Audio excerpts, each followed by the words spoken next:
አክብሮታዊ ሰላምታችን በያላችሁበት ይድረስ የተወደዳችሁ የኢትዮ ፎረም ቤተሰቦች እነሆ የዕለቱን ዘገባዎቻችንን ከዚህ እንደሚከተለው ወደ እናንተ ማድረስ ጀመርን።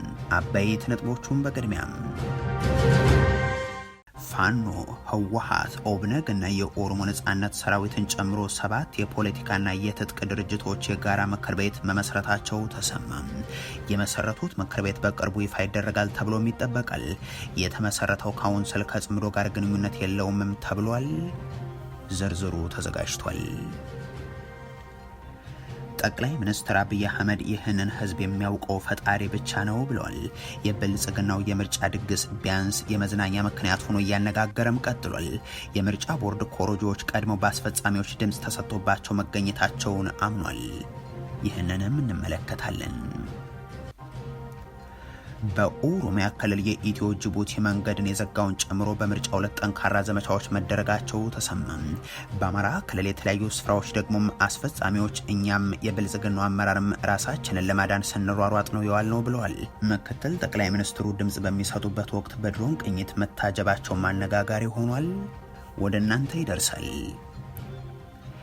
እነ ብርሃኑ ነጋን ከእስር ቤት ያስፈቱት ኢትዮጵያዊው የሀገር ሽማግሌ ፕሮፌሰር ኤፍሬም ይስሐቅ ሌንጮ ለታን የበላበትን ወጭት የሚሰብር ሲሉ ገለጹ። የኦህዴድ ብልጽግናን የተቀላቀለ ድርጅትን ይዘው ወደ ሀገር ቤት የገቡትና ከኢትዮጵያ የጡረታ ጥቅማጥቅም የሚሰጣቸው ኖርዌጂያኑ ሌንጮ ለታ ደግሞ ፕሮፌሰር ኤፍሬምን የአሸማጋይነት ባለሟልነቱን በመጥቀስ የመንቀሳቀሻ ፈንድ ሲያሰባስብ የኖረ በሚል ከሰዋቸዋል። ሌላኛው መረጃችን ነው። የኢራን እስላማዊ አብዮታዊ ዘብ የአሜሪካ ንብረት የሆነች ዕቃ ጫኝ መርከብ ላይ የክሩዝ ሚሳኤል ጥቃት መፈጸሙን ይፋ አደረገም። በሌላ በኩል ሄዝቦላህ በእስራኤል ላይ ጥቃት ማድረሱን ለማቆም መስማማቱን ሊባኖስ አሳውቃለች። የተወደዳችሁ የኢትዮ ፎረም ቤተሰቦች አብራችሁን ስትቆዩ እነዚህን እና ሌሎችንም መረጃዎችን ታደምጣላችሁ። ሰናይ ቆይታ ይሁንላችሁ። አብይ አህመድ ይህንን ህዝብ የሚያውቀው ፈጣሪ ብቻ ነው ብለዋል። የብልጽግናው የምርጫ ድግስ ቢያንስ የመዝናኛ ምክንያት ሆኖ እያነጋገረም ቀጥሏል። ምርጫ ቦርድ ኮሮጆቹ ቀድሞ በአስፈጻሚዎች ድምፅ ተሰጥቶባቸው መገኘታቸውን አምኗል። በእርግጥ ይህ ያገዛዙ ምርጫ ገና ምዝገባ ተብሎ ከተነሳበት ጊዜ አንስቶ በአስገራሚ ቁጥሮች የታጀበ ነው። እነ አዳነች አቤቤ 57 ሚሊዮን፣ ሌሎች ባለስልጣናት ደግሞ 54 ሚሊዮን መራጭ ተመዘገበ ብለው በሀገሪቱ ምርጫ ከማይደረግበት ትግራይ እንደዚሁም ራሱ አገዛዙ ምዝገባ እንዳልተደረገባቸው ከጠቀሳቸው የአማራ ክልል አካባቢዎች ጋር ቁጥሩ ተደምሮ እድሜው ለምርጫ ከደረሰው የኢትዮጵያ ህዝብ ቁጥር ላይ ሲቀነስ ለመምረጥ ተመዘገበ የተባለው ህዝብ በሚሊዮኖች በልጦም ተገኝቷል። የሆኖ ሆኖ በምርጫው ዕለት የነበረው ሁነት ደግሞ ከፖለቲካዊ ክንውኑ ይልቅ የመዝናኛ ምክንያት መሆኑ አመዝኖ ታይቷል። የአገዛዙ ልሳናት ዘገባዎች ደግሞ ለዚህ እንዳንድ ምክንያት ይነሳሉ። በህዝብ ሀብት በሚተዳደረው የኢትዮጵያ ቴሌቪዥን የቀረበው የቀጥታ ስርጭት ዘገባም ከሆስፒታል ታማሚው ግሉኮስን እየነቀለ መረጠን ያሉበት ይገኝበታል። ከሆስፒታል ግሉኮስ ጭምር ነቅለው ወረፋ ይዘው የሚስተናገዱና የሚመርጡ ሰዎችን ታዝበናል እና እውነትም ኢትዮጵያ እየመረጠች ነው የሚያስብል ትዕይንት። እነፋና ደግሞ በሰኞ ቀን ቀልጥ ያለ ሰርግ አለ ብለው ሙሽሮችን በሰኞ ቀን በምርጫ ጣቢያዎች ተዳሩ ይላሉ። አንዲት እናት በወለደች በ2 ሰዓት ልዩነት ውስጥ ደም እየፈሰሳት ብልጽግናችንን ልትመርጥ መጣች የሚሉ የብልጽግና ሰዎች ባሉባት ሀገር እንደ ዳንኤል ክብረት ያሉ የሀገሪቱ መሪ አማካሪዎች ደግሞም እጅ የሌለው ግለሰብን በጥርሱ መረጠን እያሉ ተሳልቋል። በእርግጥ እነዚህ የኦህዴድ ብልጽግና ተላላኪዎች እንኳን በህይወት ባለም በአስከሬንም በምርጫው ዕለት ሲሳለቁ ውሏል። ከመዝናኛ ይዘቱ ባለፈ ይህ የምርጫ ድግስን በተመለከተ የወጡም ያልወጡም ማስረጃዎች ግን አስገራሚ ናቸው። ካድሬዎቹ በምርጫው ዋዜማ በየምርጫ ጣቢያው ኮረጆችን ድምፅ ሰጥተው ሞልተው ጨርሰው ጠዋት ለፎቶ ሲከፈቱ የታዩባቸው ቪዲዮዎች ተሰራጭተዋል። በበርካታ አካባቢዎች የምርጫ ካርድና ኮረጆን ወደ ቤት ይዘው ሄደው ራሳቸው አስመራጭ የተባሉ ሰዎች እየመረጡ ወደ ኮረጆ ካርዶችን ሲከቱ የታዩባቸው የቪዲዮ ማስረጃዎችም መነጋገሪያዎች ነበሩ። ራሱ የብልጽግናው ተቋም የምርጫ ቦርድም ምርጫው በአስፈጻሚዎች እየተሞላ መሆኑን አምኗል። አስፈጻሚዎች ራሳቸው በምርጫ ጣቢያ ምልክት እያደረጉ ድምጽ መስጫም ወረቀት ላይ ምልክት እያደረጉ ድምጽ ሲሰጡ ስለተገኙ የምርጫ ጣቢያ ሙሉ በሙሉ እንዲዘጋ ቦርዱ ወስኖ ዘግቷል። በአዲስ አበባ በቴክኒክ ብልሽት ሳቢያ ሰዎች በፍጥነት መምረጥ ባለመቻላቸው ከነበረው ሰልፍ ጋር በተያያዘ የብልጽግናው ባለስልጣናት ተአምር ነው እያሉ የሚገልጹት ሰልፍ የታየበት ምርጫ የተሰኘው ድግስ በእንዲህ ያሉ ሁኔታዎች የተከናወነ ነው። አብይ አህመድ ይህንን ህዝብ የሚያውቀው ፈጣሪ ብቻ ነው ብለዋል። ሰርግ፣ ወሊድ፣ ሀዘን ሁሉ እየተወ እንደመረጣቸው አካል ጉዳት ህመም ሳያስቀረው መሬ እንዳላቸው ገልጸውም አቅርበውታል። ከጥቂት ጊዜ በኋላም ይሄ ሾርት ሜሞሪያም ጉንዳን የሆነ ህዝብ ማየት የተሳነው በሚሉ የቀደሙ የሚታወቁባቸው ስድቦች እንደሚመለሱ ይጠበቃል። አሳዛኙ ጉዳይ ግን ለዚህ ምርጫ ለተባለ ድግስ ሲባል በመቶዎች ምናልባትም በሺዎች ኢትዮጵያውያን የማይተካ ህይወታቸውን በዚሁ ዕለት አጥተው መዋላቸው ነው። በኦሮሚያ ክልል የኢትዮ ጅቡቲ መንገድን የዘጋውን ጨምሮ በምርጫው ለጠንካራ ዘመቻዎች ተደርገዋል። በአማራ ክልል የተለያዩ ስፍራዎች ደግሞ አስፈጻሚዎች እኛም አመራሩም ራሳችንን ለማዳን ስንሯሯጥ ነው የዋል ነው ብለዋል። ምክትል ጠቅላይ ሚኒስትሩ ምርጫ ሲያከናውኑ በድሮን ቅኝት መጠበቃቸው አነጋጋሪ ሆኗል። በኦሮሚያ ክልል የአንድ ሳምንት እቀባን ጥሎ ባለፉት ተከታታይ ቀናት ጥቃቶችን የከፈተው የኦሮሞ ነጻነት ጦር ትናንት በምርጫው ዕለትን በበርካታ አካባቢዎች ዘመቻዎችን ሲያካሄድ መዋሉን አሳውቋል። በሰሜን ሸዋ ዞን ኩዩ፣ ሂደቡ፣ አቦቴ፣ ደጋም፣ ኢጀሬና ሌሎችም አካባቢዎች በከባድ መሳሪያ ጭምር የታገዘ ጥቃት መከፈቱን ገልጿል። እንደ ቂልጦ ካራም፣ ጃርደጋ ጃርቴ፣ አላጌ ሳችም፣ ሲቡ ስሬ፣ ቦሰት፣ አቦ ሻኪሶ ባሉ የተለያዩ የክልሉ አካባቢዎችም ዘመቻዎች ነበሩ። በምዕራብ ወለጋ ዞን ላሎ አስቤ ወረዳም የደንጎሮ ከተማ አስተዳደር፣ በምዕራብ ሸገር ዞን ሜታ ወልቂጤና ሜታ ሮቤ የተለያዩ አካባቢዎች የነበሩ የተኩስ ልውውጦች የምርጫ ሂደቱን ያስተጓጎሉ ስለመሆናቸው ማሳወቋል። የነጻነት ጦሩ የኢትዮ ጅቡቲ መንገድ የዘጋበትን ጨምሮም በዕለቱ በተለያዩ ስፍራዎች የብልጽግናው አገዛዝ የይስሙላ ምርጫን ለማስቀረት ያደረጋቸው እንቅስቃሴዎቹን ስኬታማ ነበሩ ብሎም በዚህ መልኩ በክልሉ ውስጥ ተመረጥኩ የሚል መንግስት ካለ ተቀባይነት የለውም ሲልም አንስቷል። በአማራ ክልል በሁሉም ዞኖች ውጊያዎች ሲደረጉ መዋላቸውን መዘገባችን የሚታወስ ነው። በክልሉ ምርጫ ሊካሄድባቸው ታቅደው ከነበሩ ወረዳዎች በአንዱ የተመደቡ ግለሰብ ስለ ምርጫ ውሎ የተናገሩት እንኳንኛ ራሱ የመንግስት አመራሩም ራሱን ለማዳን ሲሯሯጥ ነው የዋለው በማለት ነው። ምርጫ ዛሬ አሁን ምርጫ ተካሂዷል ለማለት ትንሽ ይከብዳል። ኖርማሊ ያው በተቻለ መጠን እንትን ለማለት ተሞክሯል፣ ግን ምንም ነገር ተሳታፊ ነው የሚባልበት ሁኔታ የለም። መዝሙን በየቤቱ ዘግቶ ነው ቁጭ ያለው። አመራሮች ብቻ የተወሰኑ ሰዎችን ለይታ ለፎቶግራፊ ተጠቀሟቸው ማህበረሰብ አሉ። አንዳንድ አልፎ ይቃዛው ይነዙ ቤት ውስጥ ዘግቶ ነው ሁሉም የዋለ። አጠቃላይ እዚህ ከፋኖ ኃይሎች ጋር ውጊያ ነበረ፣ ከፍተኛ የሆነ እንትን ነበር እና በዛ የተነሳ ማህበረሰቡ ራሱ ለመደበቅ ነው የሮጠ። አመራሩን በተመሳሳይ እንደኛ በተለይኛ ያለንበት ቀጠና አካባቢ ምንም ነገር የለም። በየቦታው ጓደኞቻችን ጋር ስንደዋወል ውጊያ ያለ ነው። በንጋት ነው ሌሊት ነው የተጀመረው ውጊያው። በጧት ጀምሮ ነው ውጊያው የተጀመረ። አሁን እኛ ያለንበት አካባቢ ሌላ አካባቢ ጓደኞች ጋር እንደዋወላለን። ሰው ራሱ ለማዳን ነው በየቦታው ማለት ነው። ኢቭን አሁን በዚህ ሰዓት ራሱ ኔጎች እየጮሁ እየዞሩ ነው አሁን እያወራሁ ማለት ነው። ምርጫው ደግሞ አሁን አለ ተብሎ የሚታሰበው መከላከያ ሰራዊት ያለባቸው ወረዳ ከተሞች ላይ ነው። እኔ ካለሁበት የወረዳ ከተማ ላይ ነው አሁን ያለ። እዛው ጫሉት በየቦታው የታጠቃይሉ በየዙሪያው አለ። ያም ስጋት ስላለ የሚመርጠውም የለም የሚያስመርጥ አመራርም የለም። ያን ያክል ካርድ ያወጣ ማህበረሰብ የለም። አሁን ለመምረጥ የሚያስፈልግ ካርድ መኖር አለበት። በክልሉ በጦርነት ሳቢያ የምርጫ ጣቢያ ጭምር ለመቀየር የተገደዱት አቶ ተመስገን ጥሩነህን ጨምሮም ዋና ዋና የብልጽግናው ተላላኪ አመራሮች በዋና ዋና ከተሞች የተገኙ ቢሆንም በእነዚህ ከተሞችም ጥቃቶችና ውጊያዎች እንደዚሁም የእንቅስቃሴ ገደቦችም ነበሩ። የፋኖ ኃይሎች ቃል አቀባይ አስረስ ማረ አቶ ተመስገን ጥሩነህና ረጋ ከበደ ሌሎችም ባለስልጣናት ምርጫ ጣቢያቸው ላይ በነበሩበት ወቅት በባህር ዳርና ጎንደር ዙሪያ ውጊያዎች ነበሩ ብለው ለእነዚህ ባለስልጣናት እጀባ በሚል በተለይም በባህር ዳር አቶ ተመስገን ጥሩ ላይ የድሮን ቅኝት በአካባቢያቸው ይደረግ እንደነበር አስታውሰዋል።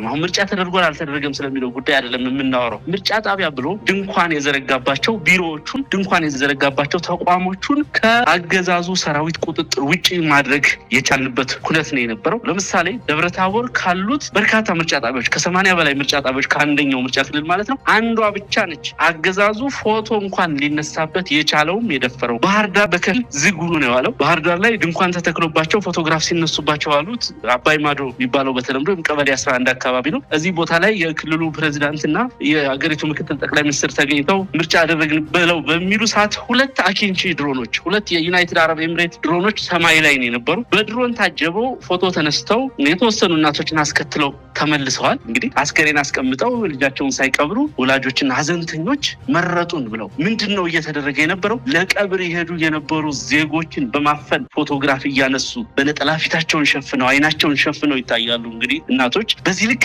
ዜጎችን በማሳቀቅ በዚህ ልክ የስነ ልቦና ጫና በማድረስ ሽብር በመፍጠር ከኢትዮጵያዊ ጨዋነት ሞራል የዘቀጠ አካሄድ በመከተል ያን ሲያደርጉ ነው። ይህ የብልጽግናው የምርጫ ድግስ በትግራይ ሙሉ በሙሉ አልተከናወነም። በኦሮሚያና አማራ ክልሎች በአንድ የምርጫ ክልል ውስጥ ከሚገኙ በደርዘን የሚቆጠሩ ጣቢያዎች 1፣ 2 ወይም 3 ላይ የተሰጠ ድምጽ ያጠቃላይ የህዝቡ ድምጽ ተብሎ ተልኳል። አሁን መሰረታዊ ጥያቄው ጦርነት ውስጥ ምርጫ በሰዎች ሞት ላይ ቅስቀሳ የተደረገበት ሁነት በእርግጥ የሀገሪቱን ነባራዊ ሁኔታ ወዴት ይወስደዋል የሚለው ይሆናል። ፖለቲከኛው አቶ ጀዋር መሐመድ ግን ከዚህ ምርጫ በኋላ አብይ አህመድ የጦርነቱ ቃቢያቸውን ለማስታገስ ወደ ለየለት ጦርነት ትግራይን ጨምሮ እንደሚገቡ ጥርጥር የለውም። ወደ ሰሜን በተለይም ደግሞ ወደዚሁ ወደ ትግራይ ክልል ለመዝመትም ምሽግ እየተቆፈረ ነው ሲሉ ለአዲስ ስታንዳርድ ተናግረዋል። 70 to 80% of Ethiopian army is dug in trenches in the northern front. War could start any minute. That's what people forget. People forget because PP and Abiy stopped talking about Red Sea and about Assab. But the army that was sent north is still there and ready to fire at any minute. ፋኖ ህወሓት ኦብነግና የኦሮሞ ነጻነት ሰራዊትን ጨምሮ 7 የፖለቲካና የትጥቅ ድርጅቶች የጋራ ምክር ቤት መሰረቱም። የመሰረቱት ምክር ቤት በቅርቡ ይፋ ይደረጋልም ተብሎ ይጠበቃል። የተመሰረተው ካውንስል ከጽምዶ ጋር ግንኙነት የለውም ተብሏል። ጠቅላይ ሚኒስትር አብይ አህመድ ወደ ስልጣን ከመጡ በኋላ በፈጠሩ ጦርነትና ክልሎች ላይ በከፈቱት ውጊያ ምክንያት በየአካባቢው እንወክለዋለን ያሉትን ህዝባቸውን ካገዛዙ ጥቃት እንከላከላለን ያሉ በርካታ ታጣቂ ድርጅቶች መፈጠራቸው ይታወቃል። የኦህዴድ ብልጽግና አገዛዝ ወደ ስልጣን ሲመጣ አንድም የታጠቀ ድርጅት በኢትዮጵያ ውስጥ ያልነበረ ቢሆንም አገዛዙ ክልሎችን በፈረቃ እየዞረ መዋጋት ከጀመረ አንስቶ ግን ከ10 በላይ መሰል ድርጅቶች ስለመፈጠራቸው መረጃዎች ያመለክታሉ። የሶማሌ ክልልን በመውረር የጀመረው የኦህዴድ ብልጽግናም ጥቃት ሶማሌ ያደረኩት በደቡብ ደግሞ አለው በማለት በሲዳማና በወላይታ የበርካቶችን ህይወት የቀጠፈም ጥቃትም ፈጽሟል። በተመሳሳይ ጊዜ ውስጥ ከኦሮሞ ነጻነት ሰራዊት ጋር በአስመራ የተፈራረመው ስምምነት ክዶም በታጣቂ ድርጅቱ ላይ ውጊያ ከፍቶ ምዕራብ ኦሮሚያን የደም ምድር አድርጎ ስለመቀጠሉ ራሱን በሪፖርቱ የገለጸው ጉዳይ ነው። በመቀጠልም ትግራይ ክልልን ወግቶ በሚሊዮን የሚቆጠሩ ሰዎች እንዲገደሉ፣ ሚሊዮኖች እንዲፈናቀሉ፣ በቢሊዮን ዶላሮች የሚቆጠር ንብረት ውድመት እንዲመጣና በመቶ ሺዎች ሴቶች እንዲደፈሩ አድርጎ የከፈተው ውጊያ ከተገታ በኋላ ወደ አማራ ክልል ፊቱን አዙሯል። በአማራ ክልልም በተመሳሳይ አሁንም ድረስ በቀጠለው በዚህ ጦርነት ሚሊዮኖች ከትምህርት ገበታቸው ቀርቷል። በበርካታ ሺዎች የሚቆጠሩትን በድሮንና በሜካናይዝድ ጭምር እየገደለ እንዲቀጥል ያስቻለውን ጦርነት እያከናወነ ነው። እንዲህ ባለመልኩ በሀገሪቱ ልዩ ልዩ አካባቢዎች ጦርነት የተከፈተባቸው ወገኖችም የየራሳቸውን ድርጅቶች ፈጥረው አገዛዙን ወደ መፋለም ተሸጋግሯል። እስካሁን ባለው ይፋ መረጃም ከ10 በላይ የታጠቁ ፖለቲካዊ ድርጅቶች የጸረ አብይ አህመድ ውጊያ እያደረጉ ሲሆን ከነዚህ ውስጥ 7ቱ የራሳቸውን የጋራ ምክር ቤት መስርተዋል ተብሏል። የኢትዮ ፎረም ምንጮች እንዳረጋገጡት ከሆነ ፋኖ፣ ህወሓት፣ ኦብነግ፣ የኦሮሞ ነጻነት ሰራዊት፣ የቤንሻንጉል ድርጅትና የጉምዝ ድርጅት እንዲሁም የአፋሩ አጉጉሞ የጋራ ካውንስል መስርቷል። ይህንን ካውንስል ለመመስረት በሀገር ውስጥና በውጭ ከ1 ዓመት በላይ የፈጀው ውይይት ሲደረግ ቆይቷል የሚሉት ለጉዳዩ ቅርበት ያላቸው ምንጮች ለመጨረሻ ጊዜ በኢትዮጵያ ውስጥ ሚያዝያ 29 2018 በተካሄደ ስብሰባ የካውንስሉ መመስረት እውን ሆኗል ብለዋል። የተመሰረተው ካውንስል የመጨረሻውን ውይይት ያደረገው በኢትዮጵያ ውስጥ ነው የሚሉ አንድ ጉዳዩን በቅርበት የሚያውቁ ምንጭ አብዛኞቹ ፖለቲካዊ ጉዳዮች እንዴት እንደሚፈቱ ከስምምነት ለመድረስ ያስቻለ መድረክ ነበርም ሲሉ ገልጿል። የጋራ ሀገርና የጋራ ጠላት አለን በሚል መንፈስ የተዘጋጀው ይሄው መድረክ ለመጨረሻ ጊዜ ባካሄደው ውይይትም በዋናነት ድህረ አብይ አህመድ ያለችው ኢትዮጵያ እንዴት ባለመልኩ ትቀጥል በሚለው ላይ ያተኮረ ነበር ሲሉም ለኢትዮ ፎረም አስረድቷል። ትግላችን እና አቅማችን እንዴት ይቀናጅ ከሚለው ጉዳይ ጀምሮም እንዴት ትግሉ ይመራ የሚለው ድርጅቶቹ ተስማምተውበታል የሚሉት አንድ ሌላ ጉዳዩን የሚያውቁ ምንጭ ደግሞ ከ7ቱ ድርጅቶች በተጨማሪ ሌሎች ኃይሎችን በቅርቡ ይቀላቀላሉ ተብሎ ይጠበቃል ብለውናል። በዚህ ጸረ አብይ አህመድ ዘመቻ ብቻ ሳይሆን ድህረ አብይን በሚመለከት በሚደረግ የውይይት መድረክና የጋራ ምክር ቤት ላይ የሻዕቢያ አስተዋጽኦ እንደሌለ በአጽንኦት የሚናገሩ አንድ የካውንስሉ አመራር አባል ደግሞ ይህ በኢትዮጵያውያን የጋራ ትብብር የተመሰረተ የጋራ መድረክ ነው ሲሉ ገልጸውታል። ጽምዶ ከተሰኘው የህዝብ ለህዝብ እንቅስቃሴ ጋር ምንም አይነት ግንኙነት የለውም የሚለውን የሚያረጋግጡ ሌላ አስተያየት ሰጪ በበኩላቸው የአብይ አህመድ አገዛዝ በኢትዮጵያ ህዝቦች ላይ የህልውና ስጋት ምንጭ ሆኖ የቀጠለው በእኛ አለመደራጀት መሆኑን ከመረዳት በመነጨ የተሰባሰቡ ኃይሎች የፈጠሩት ምክር ቤት ነው ሲሉ አብራርቷል። ይህ ካውንስል በቅርቡ ይፋ ይደረጋል ያሉት ምንጩም የጋራ ሰነዶችም ለአባላትና ለህዝቡ ይቀርባሉ ሲሉ አክሏል። እነ ብርሃኑ ነጋን ከእስር ቤት ያስፈቱት ኢትዮጵያዊው የሀገር ሽማግሌ ፕሮፌሰር ኤፍሬም ይስሐቅ ሌንጮ ለታን የበላበትን ወጭት የሚሰብር ሲሉ ገለጹም። የኦህዴድ ብልጽግናን የተቀላቀለ ድርጅት ይዘው ወደ ሀገር ቤት የገቡትና ከኢትዮጵያ የጡረታ ጥቅማጥቅም የሚሰጣቸው ኖርዌጂያኑ ሌንጮ ለታ ደግሞ ፕሮፌሰር ኤፍሬም የአሸማጋይነት ባለሟልነቱን በመጥቀስ የመንቀሳቀሻ ፈንድ ሲያሰባስብ የኖረ ብለዋቸዋል። ሌንጮ ለታ የኦሮሞ ነጻነት ግንባር ነባር አመራር አባል የነበሩ ሲሆኑም በ2010 የኦህዴድ ብልጽግና ወደ ስልጣን ሲመጣ የኦሮሞ ዲሞክራሲያዊ ግንባር የተባለ ድርጅትን ይዘው የተቀላቀሉ ፖለቲከኛ ናቸው። በ1980ዎቹ ኢትዮጵያዊ ለመሆን እደራደራለሁ በሚለው ንግግራቸው የሚታወሱት አቶ ሌንጮ ምንም እንኳን በዜግነት ኖርዌያዊ ቢሆኑም ሊገነጣጥሏት ከታገሉላት ከኢትዮጵያ የጡረታ ጥቅማጥቅም የሚሰጣቸውና ሲኤምሲ ግቢ ተብሎ በሚጠራው ቦታ መኖሪያ ቤት ተበርክቶላቸው የሚኖሩ ግለሰብም ሆኗል። ይህንን ያደረገላቸው የኦህዴድ ብልጽግና መንግስትን በቅርቡ መጽሐፍ ጽፈው እንዲያሳትሙ ያስቻላቸው ሲሆን የኦሮሚያ ክልል ርዕሰ መስተዳድሩ ሽመልስ አብዲሳ አቶ ሌንጮን እንዲታከሙ በማድረግ ጭምር መጽሐፉ ስኬታማ እንዲሆን ማድረጋቸውን በድርሰቱ መግቢያ ላይ ገልጿል። የበርካታ ግለሰቦችን ስም ባነሱበት በዚህ መጽሐፋቸው ውስጥ ታዋቂውን የሀገር ሽማግሌም ፕሮፌሰር ኤፍሬም ይስሐቅንም መለስ ዜናዊ ሰዎችን ሲያስር እርሱ ብቅ እያለ አሸማጋይ ይሆናል፣ ለሰብአዊ መብት ተቋማትና ለዲፕሎማቲክ ማህበረሰቡ የአሸማጋይነት ባለሟልነቱን በመጥቀስ የመንቀሳቀሻ ፈንድ ያሰባስባል፣ መለስም በዚህ መልኩ ስራ ሲፈጥርለት ቆይቷል በማለት አስተያየታቸውን አስፍሯል። ለዚህ ምላሽ የሚሆን ግልጽ ደብዳቤ የጻፉት ፕሮፌሰር ኤፍሬም ይስሐቅም ከተማሪነት ጊዜ አንስቶ ለእርቅና ሰላም የሰራሁባቸው ጉዞዎች ወቅት ሁሉ ከኢትዮጵያ መንግስት $1 ወስጄ አላውቅም ብሏል። በኦነግ እና በጠቅላይ ሚኒስትር መለስ ዜናዊ መንግስት መካከል ሰላምን ለማውረድ ስጥርም ብዙ ጊዜ ገንዘቤንና ጊዜን ሰውቻለሁ የሚሉት ፕሮፌሰር ኤፍሬም ይስሐቅ ሌንጮ ለታን ከመንግስት ጋር ብቻ ሳይሆን ከራሱ የኦነግ አመራሮች ጋር እንዲታረቅም ላደርገው ስጥር ስከላከለውና ሳስተዋውቀው ኑር ያለው ብለዋል። ኦቦ ሌንጮን በብዙ መንገዶች አስተዋውቀዋለሁ ያሉት ፕሮፌሰር ኤፍሬም በ2006 በአንድ ዓለም አቀፍ የኖርዌይ የውጭ ጉዳይ ሚኒስትር የሰላም ኮንፈረንስ ላይ ቁልፍ እንግዳ ተናጋሪ በነበርኩበት ወቅት እርሱ ባይጋበዝም እንደ ወዳጅ ይዤው ሂጀም ለዛ ለተከበረው ታዳሚ አስተዋውቀዋለሁ። በቤቴ ውስጥ ብዙ ጊዜ አስተናግጇለሁ። በአንዳንድ ሁኔታዎች የጉዞ ድጋፍ በማድረግ ረድቻለሁ። እርሱ ከሌሎች የኦነግ መሪዎች በእጅጉ ተኳርፎ ስለነበርና ከመንግስት ጋር እንዲታረቅና ወደ ኢትዮጵያ እንዲመለስ ለማድረግ ይህንን ሁሉ ለማስተካከል ስጥር ነበር። ይህንን ያደረኩትም ለኢትዮጵያ ሰላም፣ እኩልነትና ብልጽግናን ለማምጣት እየታገለ ነው ብዬ ስላመንኩ ነበር ብለዋል። ይህንን ሁሉ ያደረኩለት ሰው የበላበትን ወጭት ሰብሮ እኔ ላይ ትችት ሰንዝሯል በማለት ቅሬታቸውንም ገልጿል። ሌንጮ ለታ ለዚህኛው የፕሮፌሰር ኤፍሬም አስተያየት የሰጡት ምላሽ የለም። ፕሮፌሰር ኤፍሬም እነ ብርሃኑ ነጋና ብርቱካን ሚደቅሳ ኢህአዴግና የኢትዮጵያን ህዝብን ይቅርታ ጠይቀው የተፈቱበትን ሽምግልና የመሩና በብልጽግናው ዘመን ደግሞ ጦርነት እንዲቆምና ሰላማዊ መንገዶች እንዲፈለጉ በመጠየቃቸው በጠላትነት ተፈርጀው የተወገዙ በሃርቫርድና በሌሎችም እውቅ የአሜሪካ ዩኒቨርሲቲዎች ሲያስተምሩ የኖሩ ኢትዮጵያዊ ናቸው። የኢራን እስላማዊ አብዮታዊ ዘብ የአሜሪካ ንብረት በሆነች መርከብ ላይ የክሩዝ ሚሳይል ጥቃት ማድረሱን ገለጸ። ሄዝቦላህ በእስራኤል ላይ ጥቃት ማድረሱን ለማቆም መስማማቱን ደግሞ ሊባኖስ ገልጻለች። የአሜሪካና የኢራን ስምምነት አሁን በበርካታ አወዛጋቢ ጉዳዮች ታጅቦ ቀጥሏል። በተለይም ኢራን እስራኤል በሊባኖስ ላይ የምታደርሰውን ጥቃት ካላቋረጠች ከስምምነቱ ወጥቻለሁ በሚል ትናንት መግለጿን ተከትሎ ጉዳዩ ወደ ሌላ ምዕራፍ ተሸጋግሯል። ይህ በእንዲህ እንዳለ ሄዝቦላ በእስራኤል ላይ ጥቃት ማድረስ እንዲያቆም ከአሜሪካ የቀረበለትን ሀሳብ መቀበሉን ሊባኖስ ገልጻለች። እስራኤልም በሊባኖስ መዲና ቤሩት ጥቃት ላለመፈጸም መስማማቷ ታውቋል። አሜሪካ የሚገኘው የሊባኖስ ኤምባሲ አሜሪካ ሁለቱ ወገኖች ጥቃት እንዳያደርሱ ያቀረበችውን ምክረ ሀሳብ ሄዝቦላ ተቀብሏል ብሏል። የእስራኤሉ ጠቅላይ ሚኒስትር ቤንያሚን ኔታንያሁም ስምምነት ላይ መደረሱን አረጋግጧል። ሆኖም ሄዝቦላ ከተሞቻችንና ዜጎቻችን ላይ ጥቃት ከፈጸመ ግን ቤሩትን እንደበድባታለን ሲሉ አስጠንቅቋል። የአሜሪካው ፕሬዚደንት ዶናልድ ትራምፕ ከኔታንያሁና ከሄዝቦላ ተወካዮች ጋር መወያየታቸውን ጠቅሰው ተኩስ ለማቆም ተስማምተዋል ይላሉ። እስራኤል በሊባኖስ የምታደርሰው ጥቃት የኢራንና የአሜሪካን የተኩስ አቁም ስጋት ውስጥ የሚጥል ስለመሆኑ ቴሄራን መግለጿም ይታወሳል። የሊባኖስ ኤምባሲ ባወጣው መግለጫም ሄዝቦላ በእስራኤል ላይ ጥቃት ካልፈጸመም እስራኤልን ዳግም በቤይሩት ጥቃት እንደማታደርስ ተስማምተናል ይላል። የተኩስ አቁሙ በሂደትም በሌሎች የሊባኖስ አካባቢዎች ላይም እንዲሸፍን ይደረጋል ሲል ገልጿል።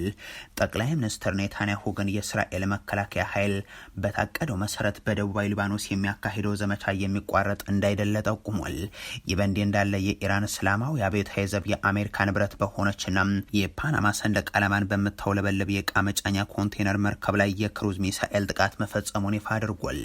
የኢራን የመገናኛ ብዙሃን እንደዘገቡት ከሆነ አብዮታዊ ዘቡ ይህንን ወታደራዊ እርምጃ የወሰደው በቅርቡ በኦማን የባህር ክልል አቅራቢያ በአንዲት የኢራን መርከብ ላይ ለተፈጸመው ጥቃት የአጸፋ ምላሽ ለመስጠት ነው። ይህ እርምጃ ቀጠናዊ ውጥረቱን ይበልጥ እንዳያባብሰውም ስጋት ፈጥሯል። እንዲያም ሆኖ ፕሬዚደንት ዶናልድ ትራምፕ ከ3 ወራት በፊት የተጀመረው የአሜሪካና የኢራን ጦርነት ለመጓጀት የሚያስችለውን ስምምነት ለማስተካከል ፍላጎት እንዳላቸው የአሜሪካ የመገናኛ ብዙሃን ዘግቧል። የኢራን ዋና ተደራዳሪ መሐመድ ባገር ጋሊባፍ ደግሞም የኢራን መብት ሙሉ በሙሉ እስካልተጠበቀ ድረስ ቴሄራን ምንም አይነት ስምምነት አትፈጽምም ሲሉ ተናግሯል። የተወደዳችሁ የኢትዮ ፎረም ቤተሰቦች ለዛሬ ያሉን መረጃዎች ይህንን ይመስሉ ነበር። አበቃን። ቸር ያሰማን።